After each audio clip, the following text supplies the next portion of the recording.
Assalamualaikum, selamat pagi, apa kabar orang-orangku tabloid, apa kabar pemerhati-pemerhati politik, penganalisis di kutabloid. Yan abarno para denakan, sioko siare, antunay abaryo mga pagare, nono habalno, tampinay, ay habal be para denakan, paimkam salamat kami muna, pakalikam habal itu, pasang undi talinya di sampai akatis. Mari kita mulakan. Isu yang akan kita perdebatkan hari ini di media sosial ialah berkenaan dengan percaturan politik Tan Sri Pandikar Amin Haji Mulia. Sebagaimana yang saudara dan saudari ketahui bahwa Tan Sri Pandikar adalah merupakan otai politik yang paling berbisa di kutabloid. Sekalipun personality dan juga kewibawaan Tan Sri Pandikar sering dipertikaikan oleh mereka yang bertindak sebagai bukan penyokong kepada Tan Sri Pandikar. Biarpun begitu, pada kali ini kemasukan semula Tan Sri Pandikar ke dalam Oslo sebagai Ketua Umum Oslo telah melahirkan satu lagi persepsi di kalangan para penyokong dan juga masyarakat orang kutabloid. Seterusnya, orang-orang atau rakyat di Sabah. Kenapa? Karena Tan Sri Pandikar sebelum ini beberapa kali pada PRU yang lepas mengisytiharkan dirinya untuk kembali aktif semula dalam politik dan bersedia untuk menggalas apabila dicalonkan. Penjelajahan Oslo di pantai timur telah memperlihatkan bagaimana otai politik Iranun ini masih berbisa dengan ratusan ribu masyarakat di pantai timur memberikan sokongan dan dukungan kepada Tan Sri Pandikar dalam penjelajahan yang dibuat atas nama Oslo. Kali ini, biarpun tidak dicalonkan pada PRU yang lepas, Tan Sri Pandikar dilihat lebih berhati-hati mengatur, mencatur, merencana, merancang langkah-langkah politiknya yang disifatkan oleh kebanyakan penganalisis politik sebagai langkah terakhir Tan Sri Pandikar dalam arena politik sebelum membuat pengisytiharan untuk mengundurkan diri sepenuhnya dalam kancah politik di Sabah dan di Malaysia. Tan Sri Pandikar begitu bijak menyusun strateginya dengan dimulai dengan ikrarnya terhadap pengakuannya menyokong kepimpinan dan juga peralihan kuasa pada waktu itu kepada Datuk Seri Anwar Ibrahim. Tetapi landscape politik nasional telah berubah. Menyaksikan bukan saja Anwar Ibrahim gagal menjadi Perdana Menteri yang ke-8, tetapi juga Kerajaan Pakatan Harapan yang mendapat mandat pada PRU 14 yang lepas telah runtuh dan digantikan oleh Perikatan Nasional pada ketika ini.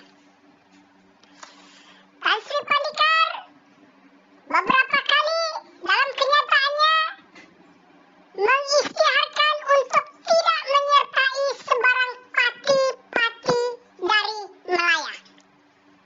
Bermula dengan desas dan desus, Tan Sri Pandikar ingin menghidupkan satu parti yang pernah diterajuinya dahulu sebelum dibubarkan, yaitu Parti Akar. Kemudian penyokong-penyokong Tan Sri Pandikar pula dengan gairah menyebarkan berita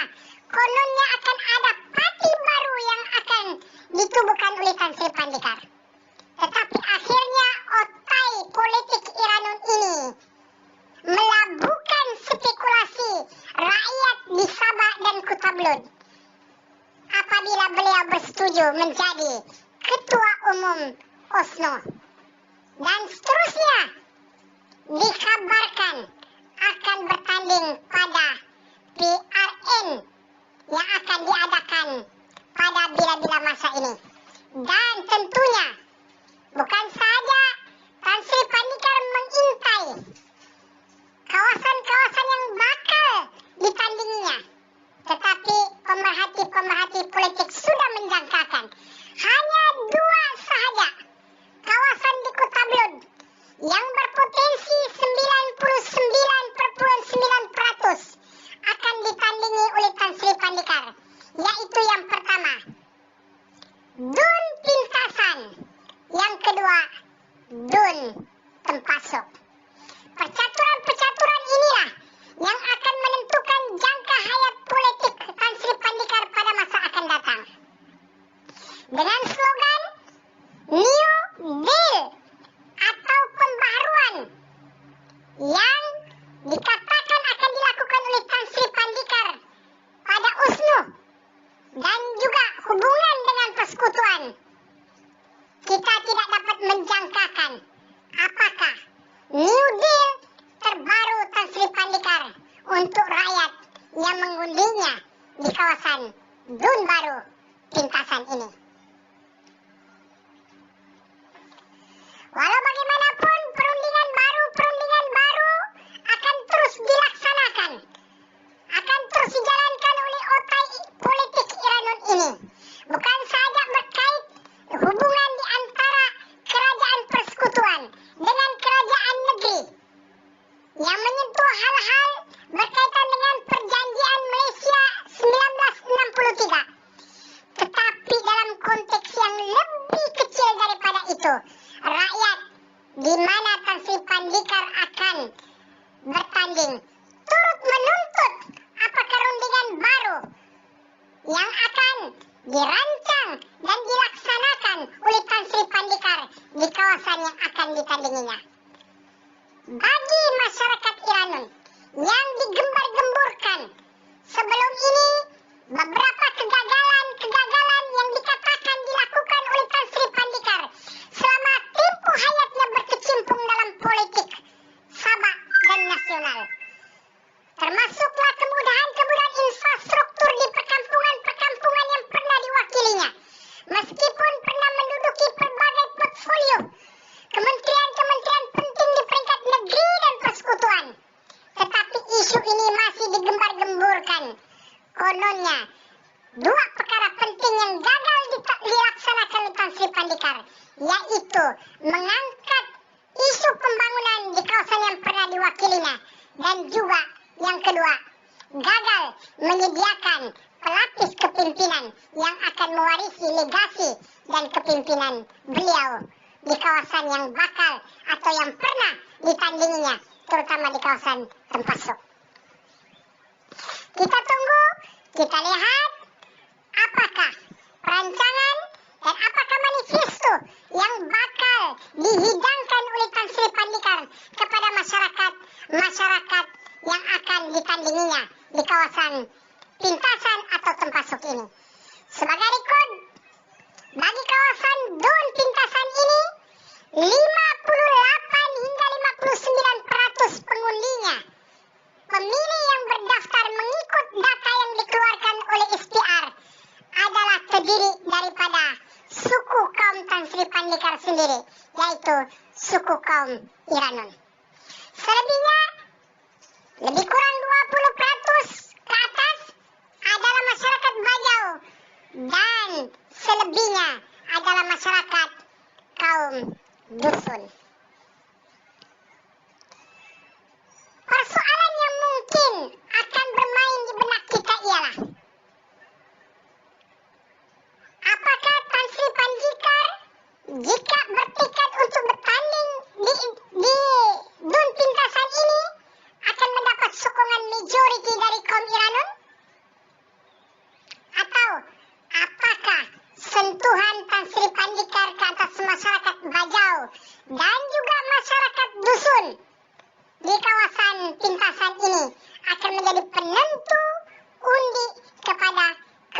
beliau. Sayogia kita ingatkan bahwa antara kawasan yang paling panas dalam 13 dun baru yang diwartakan oleh Kerajaan Negeri Sabah dan diperlakukan oleh SPR ialah kawasan Dun Pintasan. Karena Pintasan akan menjadi rebutan kepada parti-parti politik selain daripada PKR, PDS, Warisan, STA, UMNO, PAS. Kita juga jangan lupa bahwa calon-calon bebas yang bertanding atas tajaan-tajaan orang-orang tertentu atau parti-parti tertentu juga akan turut mewarnai percaturan-percaturan dan perkembangan politik di Dun Pintasan. Apapun, kita akan terus mengikuti langkah demi langkah percaturan yang akan dibuat oleh Tan Sri Pandikar. Dan selebihnya, saya serahkan kepada Anda untuk menentukan sama ada Tan Sri Pandikar perlu diberikan kembali peluang untuk menjadi salah seorang personality politik pilihan di daerah Kutablon, ataupun apakah Tan Sri Pandikar sudah diistilahkan sebagai expired. Tarikh luputnya telah sampai. Semuanya ini ditentukan oleh pengundi-pengundi di kawasan yang bakal ditandingi oleh Tan Sri Pandikar.